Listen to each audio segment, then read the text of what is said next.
بالله من الشيطان الرجيم.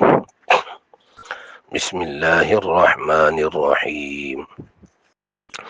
وكذلك او دغسي جعلناكم غرزولي ما تاسو امة وسطا غور امت يعني عادلان د امتنا عادل امت لتكونوا دپاره د دې چې شي تاسو شهدا گواہی ورکون کی علی الناس په خلق باندې ويكون الرسول او شي رسول علیکم پتاسو باندې شهیدن گوا وما جعلنا او نه د ګرځولې ما القبلة التي قبله كنت عليها چې وی پیته الا مگر د دې د پاره لنعلم د پاره دې چې مونږه معلومه کو یعنی ظاهر کو جدا کو من هغه چاله را یتبع الرسول چې هغه تابعداري کوي د رسول ممن د هغه چانه ينقلبو چې هغه واپس زی علی عقبیه په پوندو خپل باندې و ان كانت اگر چې د دې قبله دا ګرځول لکبیرتن ډیر ګران دي الا مگر پاغه چا باندې الا علی الذین مگر پاغه چا باندې ګران ندی هد الله چې چاته الله هدایت کړی دی یعنی پاغه کړی دی او استقامت او نصیب کړل په حق دین باندې وما کان الله لیضیع ایمانکم ندی الله چې ضایع کی منځونه استاسو او برباد کی منځونه استاسو ان الله یقینا الله بالناس په خلق باندې لرؤوف الرحیم ډیر مهربان او ډیر رحم کوونکی دی.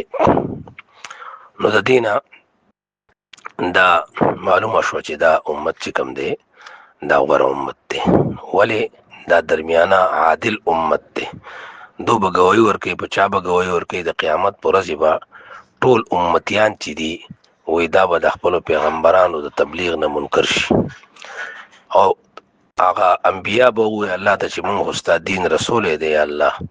او گواہی پیدا کړي گواهان پیدا کړي نو دا امت به گواہی ورکي ناغو به اعتراض وکړي چې بھئی تاسو څنګه پته ده تاسو خو رستو راغلی نو دوی وایي چې موږ ته په قرآن کې زموږ پیغمبر دا واقعات بیان کړي دي نو پیغمبر علیه الصلاۃ والسلام به د دې امت چې کوم دی دا گواہی تایید وکړي او دا گواہی به چې کوم دی دا غیبه پښتو وکړي چې نبی علیه الصلاۃ والسلام به بیا دا وایي چې دا زما امت رښتیا وایي او د پیغمبرانو دا خبره رسول او په دې کې تفصیلی جواب دی د قبله د بدلولو یعنی کومه قبله چې ما بیت المقدس بدل کو یا می کعبه تاسو لپاره قبله مقرر کړه دا خو اگر چې ډیره ګرانه و خدا په ایمان والو باندې ګرانه نه ده او بیا دا ده چې دې کې امتحان مقصودو چې وای کم سره اتباع رسول کوي او کم سره اتباع رسول نه کوي چاو ته پته ولګي بیا خلکو اعتراض وکړي چې وای کوم منځونه چې تاسو بیت المقدس ته کړی دي نو دا منځونه بربادي الله داغه جواب وکړو ما کان الله لیضیع ایمانکم الله ستاسو ایمان یعنی ستاسو منځونه نه ضایع کوي دلته الله مونږ ته ایمان ویلي معلومه دا شو چې مونږ د ایمان ډیر یو اهم جز دی چې د ایمان اطلاق په مازه باندې کیږي نو د معلومه دا شو چې مونږ ډیر لوی فریضه ده الله دې مونږ ته دا غي د پوره ادا کولو توفیق راکړي او اخر دعوانا الحمدلله رب العالمین.